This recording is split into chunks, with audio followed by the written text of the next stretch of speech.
आपको इसलिए आमंत्रित किया है कि कल महमूदाबाद में महंत उदासीन संगत की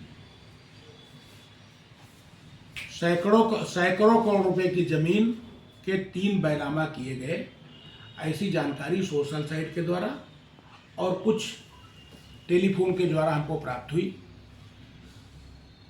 जो मेरे पास जानकारी है, ये उदासीन संगत महमूदाबाद की प्रॉपर्टी यहाँ के राज परिवार ने डोनेट की थी। कुछ उसमें जो महंत गुरशरण दास थे, उनकी पैतृक प्रॉपर्टी भी इसमें है और लंबे समय से इस प्रॉपर्टी को जो भी तथाकथित ढोंगी अपने को बाबा कहते हैं, उन्होंने इस प्रॉपर्टी के साथ खिलवाड़ किया है, बेचा है, लूटा है और घसोटा है। जबकि अतीत में इस संगत में यात्री रुकते थे, इस संगत के बर्तन, इस संगत की टेंट, इस संगत के अन्य उपकरणों से शहर और देहात में लोगों को शादी बारात या अन्य कार्यक्रमों में सामान मुहैया होता था। संसाधन नहीं थे, किसी को सीतापुर जाना है, लखनऊ जाना है या आना है, तो रात में संगत ही उसका एक रुकने का एक स्थान होता था।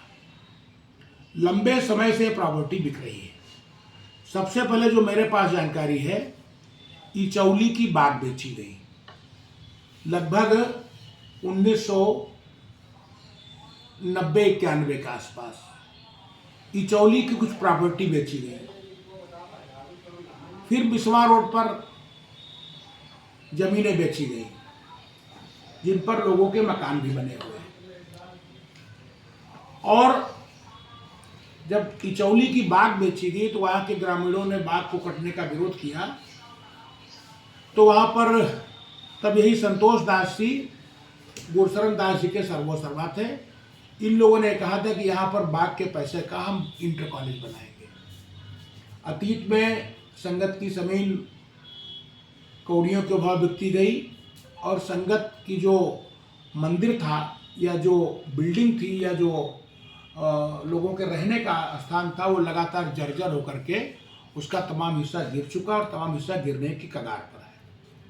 बीच में वहाँ पर चौबे जिलाधिकारी थे, तो वृद्धाश्रम केंद्र भी खोला गया, कुछ दिन संचालित हुआ, उसके बाद वो भी बंद हो गया।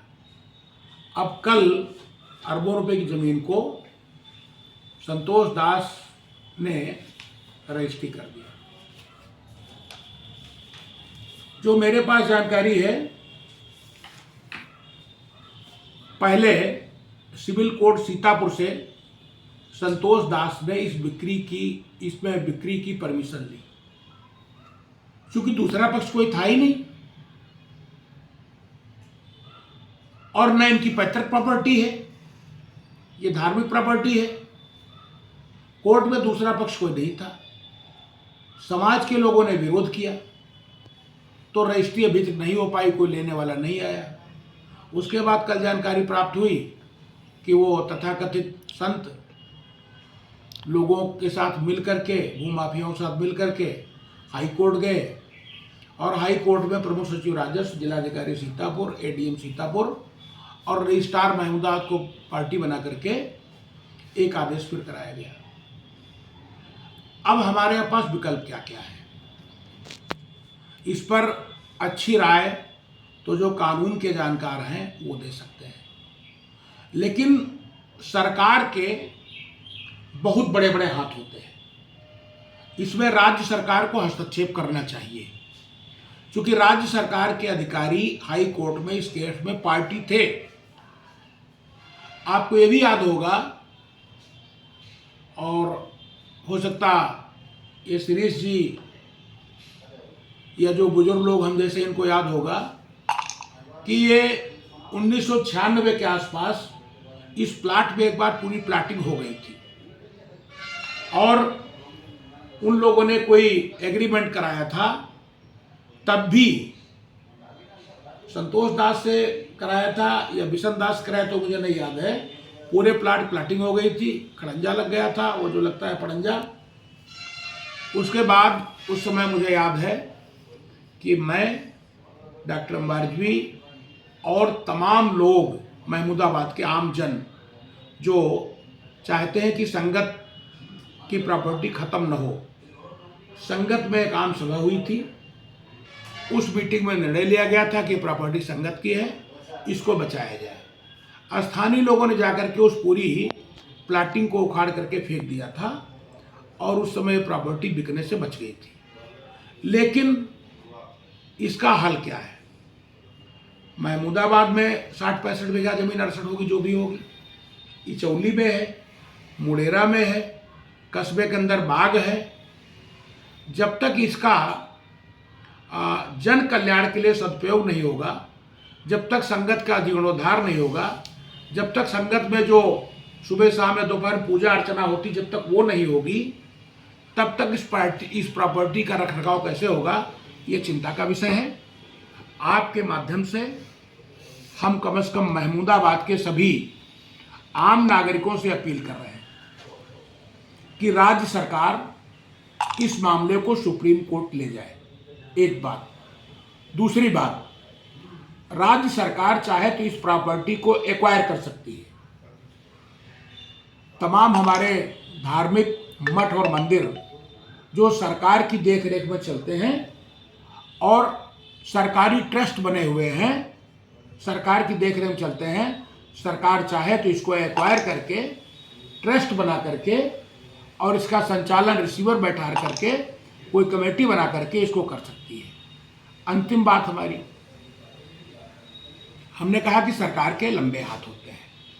हमारी प्रदेश के माननीय मुख्यमंत्री से अनुरोध है आपके माध्यम से कि इसमें हस्तक्षेप करें और सुप्रीम कोर्ट में इस निर्णय के खिलाफ अपील करें और बैनामा कैंसिलेशन के लिए जो हुए हैं उसके जो सक्षम विधिक न्यायालय हो वहाँ पर अपील करें और इस प्रॉपर्टी को सेफ करने के लिए अपील होनी चाहिए। सत्ता पक्ष के जो भी जनप्रतिनिधि हैं उनसे हमारा एक अनुरोध है, चाहे माननीय विधायक जी हों या जो भी जनप्रतिनिधि लोग हैं, वो अगर मुख्यमंत्री से मिलेंगे और मुझसे कहेंगे तो इस मामले को लेकर के मैं उनके साथ, अगर वो समय अलॉट कराएंगे मेरा, तो मुख्यमंत्री से इस धर्म के काम के लिए मैं मिलने के लिए जा सकता हूँ। सवाल ये उठता है कि आप भी महमूद सरकार में मंत्री भी रहे हैं, क्या प्रयास आपके द्वारा संगत के उद्धार के लिए किए गए, अगर जनता को उठाना चाहिए? उद्धार नहीं, बचाने के लिए। ये प्रॉपर्टी हमने कहा 1992, 93, 94 साल तो नहीं, या तब भी बिक रही थी। हमने असेंबली में सवाल भी लगाया था, सरकार की तरफ जवाब भी गया था कि इस प्रॉपर्टी को बकाया जाएगा। वो शायद जवाब आपके पास होंगे, मेरे पास तो नहीं लंबे समय की। एक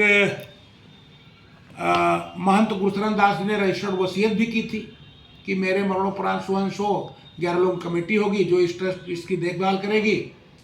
वो मामला भी कोर्ट में गया। कोर्ट क्या हुआ, चूंकि हम राजनीतिक आदमी हैं, हमें मौका नहीं है, हम स्पष्ट आपको कह दें। लेकिन धार्मिक प्रॉपर्टी को बचाने के लिए अगर कोर्ट जाना पड़ा तो उसमें अगर आर्थिक तौर पर हिस्सेदारी देनी होगी तो मैं उस पर तैयार हूँ। अगर माननीय मुख्यमंत्री से मिलना होगा और मेरे लिए सत्ता पक्ष के लोग समय अलॉट करा देंगे तो मैं उनके साथ चलूँगा, उनकी अगुवाई में चलूँगा और मुख्यमंत्री जी को जो मेरे पास जानकारी है मैं बताऊँगा और उनसे अनुरोध करूँगा कि उत्तर प्रदेश की जनता ने आपको मुख्यमंत्री बनाया है, आप एक प्रमुख मठ के महंत भी हैं, इसलिए इस प्रॉपर्टी को नष्ट होने से मुख्यमंत्री जी आप बचाइए और इसका धार्मिक और सामाजिक इसका सदुपयोग हो, ये अपील हमारी माननीय मुख्यमंत्री से है, वर्तमान सरकार से।